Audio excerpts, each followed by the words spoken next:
दादा रोजगार हमीवरचे माणसं थांबलोय आम्ही. नाही पण एक मिनिट, मी माझ्या कामाच्या करता गेलेलो होतो. ह्याच्यामध्ये काय थांबायचं, काही सांगण्यासारखं सध्या काल पालकमंत्री पदावरून एक मिनिट, मला त्याबद्दल जे काही बोलायचं होतं ते मी भाषणामध्ये बोललेलो आहे. त्याच्यावर आणि दुसरी गोष्ट, पालकमंत्र्यांच्या संदर्भातला सर्वस्वी अधिकार हा मुख्यमंत्र्यांचा असतो. मुख्यमंत्र्यांनी कुणाला पालकमंत्री द्यावं, कुणाचं पालकमंत्री स्टे करावं हा त्यांचा अधिकार आहे. आज ते डावोसला गेलेले आहेत. डावोसवरून आल्यानंतर ते त्याबद्दलचा निर्णय घेतील. तोपर्यंत त्या ज्यांना जाहीर केलेलं होतं तेच तिथं झेंडावंदन करणार आहेत. तशा प्रकारच्या सूचना मुख्यमंत्री महोदयांनी दिलेल्या आहेत. दोन ठिकाणी दिली. त्या दोन ठिकाणी त्यांनी सांगितलं की ज्यांची नावं होती त्यांच्याकडनं झेंडावंदन करा.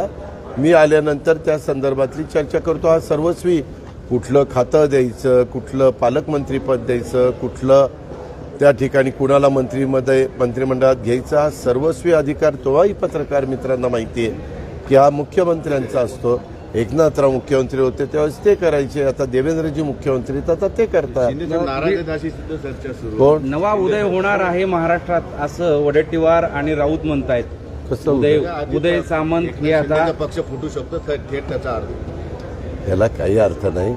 त्याला हे तथ्यहीन बातम्या आहेत. उगीच कारण नसताना अशा प्रकारच्या बातम्या पसरून देणं बरोबर नाही.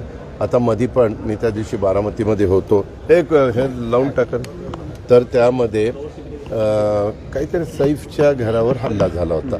एवढ्या बातम्या, मुंबईची कायदा सुव्यवस्था ढासळली, अमकं नाही तमकं नाही फला नाही. नंतर पकडल्यानंतर कळलं की तो बांगलादेशमधनं आपल्या कलकत्त्याला आला होता, कलकत्त्यावरून मुंबईला आला होता. मुंबईला हाऊसकीपिंगचं काम काही दिवस केलं. त्याच्या काल का परवा पोलिसांनी प्रेस घेऊन ते सगळं सांगितलं.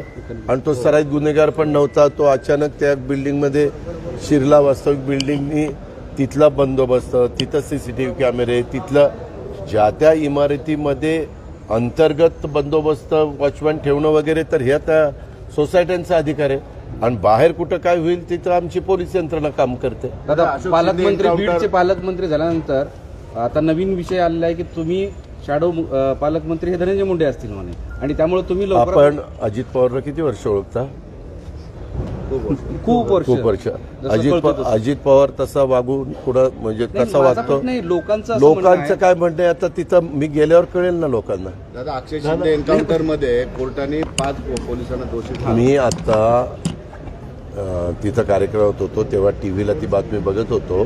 मी त्याच्या संदर्भात आता मुंबईला चाललो. मुंबईला गेल्यानंतर होम सचिवांशी आणि बाकीच्या सहकाऱ्यांशी बोलील किंवा काय नक्की झालं.